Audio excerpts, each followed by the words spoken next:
We've seen a lot of news coming out of Penn State recently, and it hasn't been good news. And today, what we're talking about is going to continue to not be good news with Aaron Brooks, as he has failed a drug test and is currently potentially facing a suspension.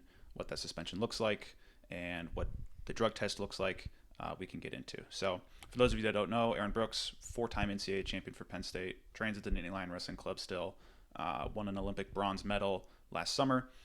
Highly talented, a great wrestler, and one that you would want to continue to see represent Team USA. But with this suspension that we might see the decision on at the end of this week or sometime this week, we might not see him for 6 months, 2 years, maybe longer. I'm not sure. So the details surrounding this. In April of this year, Aaron Brooks, was brought up, or USADA came to his house, said, "Hey, we need to test you." They tested him. He popped for something. He was informed of that in June. And now we're going to see if he could potentially get suspended for this. So, for some added context, this is not the first time that we have seen Aaron Brooks fail a drug test. After he made the Olympic team in April of last year, he was tested. He tested positive for Adderall, but he had paperwork that was either misfiled or wasn't filed at all, that they applied to that situation, and he was cleared. He was good to go. He was able to compete. There was no issues surrounding that first drug test. However, he did fail that drug test, and so it kind of should put things a little bit on alert for the Nittany Lion Wrestling Club and for Aaron Brooks in terms of, okay, I need to make sure all my I's are dotted and T's are crossed when it comes to compliance with USADA and making sure that I have I'm in the clear for that.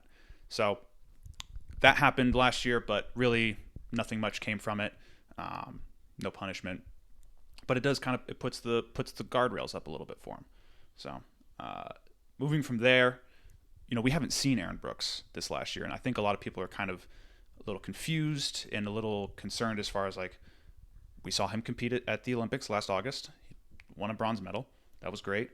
But where has he been? Why didn't we see him try and make a world team this year? And this kind of adds a little bit of reasoning for maybe why.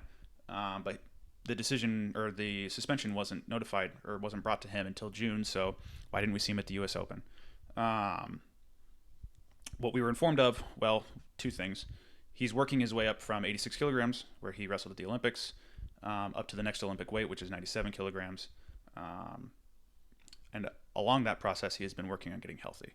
So he had some surgeries to take some injuries and put himself in better condition. But along with that, he also contracted double pneumonia, which hospitalized him and put him in a bit of a rough shape, to the point where he was reportedly having issues even walking up the stairs without losing his breath. And so that's kind of what led us into the situation that we're seeing now. So what he reportedly did in response to that was go to the local grocery store, get some supplements, and take those to get himself in better shape, which is a bit interesting considering what the ailment is, and what we have reportedly heard is the drug that he tested positive for. So the drug that it has reportedly popped up on his drug test is DHEA, which is, from a person who doesn't know drugs that well, it affects your hormones, and it can also be used as a masking agent for other PEDs. And so that raises a couple of questions, because you might ask yourself, well, is this a cover-up, or is this actually what happened? What else is really going on here? We can get into the details moving forward. So this pneumonia situation, this double pneumonia that he was hospitalized for, happened in April. And so you can kind of see the timeline. He was in the hospital. He gets out. He's working his way back to recovering and getting healthy. Takes these supplements, gets tested, test positive. Here we are, right? So that's the kind of recent timeline of where we are. And, now we can kind of start to poke some holes into the situation and say something either doesn't make sense, or this is a little embarrassing on the part of Aaron Brooks and the Nittany Lion Wrestling Club, because excuse me, if you're not aware, at least for Aaron Brooks in his time at Penn State, as a college athlete, you get run through a lot of information from the administration of your sports, your university sports department, whatever. They run you through a lot of information in terms of, hey, these are the seals to look for on any supplements that tell you that the NCAA has basically approved these for use. These don't have any banned substances. If you have any questions or concerns, you come to us.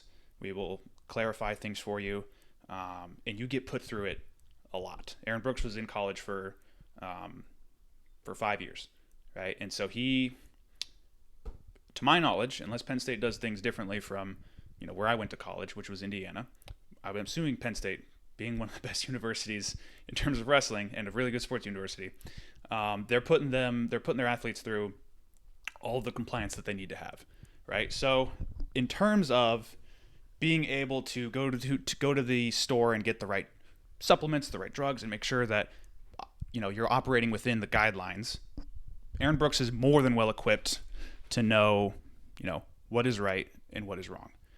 Now he's obviously he's not a Penn State athlete anymore, but he still is in that room, and Nittany Lion Wrestling Club is one of, if not the best RTC in the country. Most likely the best RTC in the country. They have a fair amount of money. They have a lot of resources and a lot of talented athletes. So you would expect that team would have, their I's dotted and their T's crossed, right? Because Aaron Brooks has already been in this situation. He already knows, I have to make sure that I have to be, compliant with USADA and that they're going to show up at any time. That's the way USADA works, is they will test you immediately after major events. So if you win the US Open, even, for example, you get your stop sign or your USA styled plaque, and then you walk off the mat, and then somebody will meet you in the back of the stadium, and they will be like, all right, we gotta go get you tested. And so they do it for other major events, but then they also do it randomly. And they'll show up to your house, they'll knock on your door, and they'll say, hey, we just gotta test you real quick. And so Aaron Brooks should know this. Should know that he'll need to be compliant the entire time. And the RTC should be more than capable of providing him the resources to say, hey, Aaron, if you're taking any supplements, if you're thinking about adding anything to your diet, this and that, come to us. We'll make sure that it's good to go, and then we'll push you forward. And so it's interesting, It's interesting to see that Aaron Brooks is where he is. He had the situation that he had, which gives a little bit of leeway, right? But even with something like double pneumonia, the issue is in the lungs. What do you need DHEA to help you fix your lungs for? I'm not an expert. I don't know how everything works in terms of drugs and recovering from that kind of situation, but it doesn't feel like it makes the most sense. And when I say it's DHEA is the reported thing, here's the deal. USADA will test you. They will inform the person that they tested and USA Wrestling, like, hey, this is the deal. But it's not required for the information to go outside of that. My understanding is that it would be like, if USA Wrestling were to tell everybody, like, hey, Aaron Brooks tested for this, that would be a HIPAA violation, as far as I'm aware. So due to that, there's no way for us to know officially 100% this is what Aaron Brooks tested for. So could it be a cover-up story? Maybe. The way I see it, it either is, or it's serious negligence on the part of Aaron Brooks and the Nittany Lion Wrestling Club, considering the resources that they have, considering what Aaron Brooks has been through before, for them to not be able to, handle this situation the right way. That's the way I see it.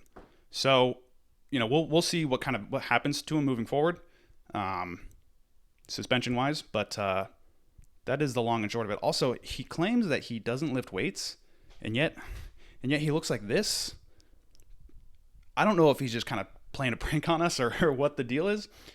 It's crazy to me, though. If he really says, yeah, I don't lift weights, but he looks like this, I'm jealous, personally, because I lift weights, and I hope one day I could look like that, basically. So, but let me know if I missed any details. Let me know if you think I'm right or if I'm wrong in the comments and all that stuff. So that's it.